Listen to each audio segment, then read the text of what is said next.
the competition is exciting. I enjoyed it. I'll miss having the Olympics for a couple of weeks, especially the track. Although, you know what? I didn't get every single result. I'm going to keep some of those things that in my DVR queue, and I can watch them and not know who won and have a little fun over the next week or so. I'll get a little ease out of the Olympics and on into one of my next passions, which, of course, is the Premier League, which starts this week. The number one soccer league in the world, contested in England and on television a lot here in the United States, starts up, and that will be fun for me, making my Saturday and Sunday morning workouts a lot more enjoyable, and looking forward to that. And my club, Arsenal, is expected to challenge for the title, and that always helps. Right, Royals fans? It's a lot more fun to pay attention to any sport when your team is bidding for the top prize.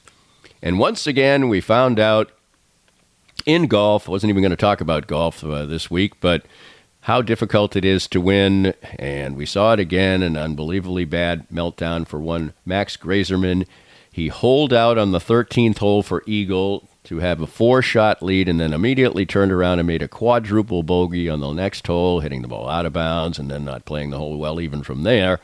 And then he made a couple of more bogeys and just handed the tournament to Aaron Rai, who has won some tournaments on the DP World Tour and gets victory on the U.S. Tour.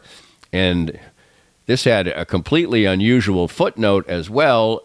Basically, Grazerman finished in the dark almost in the end, and very disappointing for him, obviously. But he wanted to conclude. He had the option of not finishing and coming back.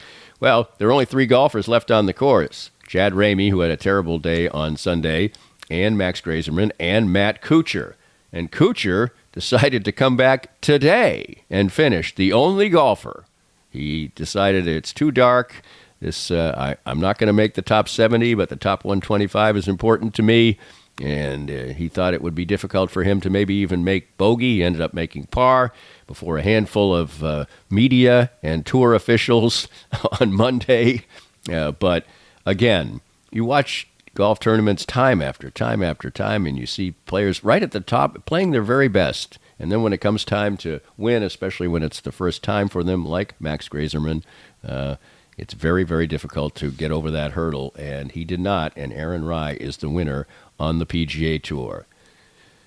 It was an interesting weekend. We'll have a lot more bandwidth now with the Olympics off the radar, and the focus will be on the Chiefs ramping up for their season and the Kansas City Royals playing big-time, important baseball games starting tonight in Minnesota. That should be a lot of fun. It's what we talk about on Mondays, and of course we have all kinds of other good stuff on the Reasonably Irreverent podcast, including this week we've got the music podcast, we got a Thirsty Thursdays, we got a great profile, so all kinds of good stuff always. We appreciate it. Always look forward to your feedback at Danny@DannyKlingscale.com. Appreciate you listening and making this fun for me and a great success, and look forward to talking to you again real soon. We hope you enjoyed the latest Danny Klingscale Reasonably Irreverent podcast.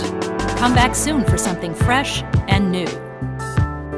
This podcast was made possible by our great sponsors like Easton Roofing, where integrity matters. Joe Spiker and his team are the best in the business for all your roofing needs, handled with honesty and craftsmanship. Visit them at eastonroofing.com.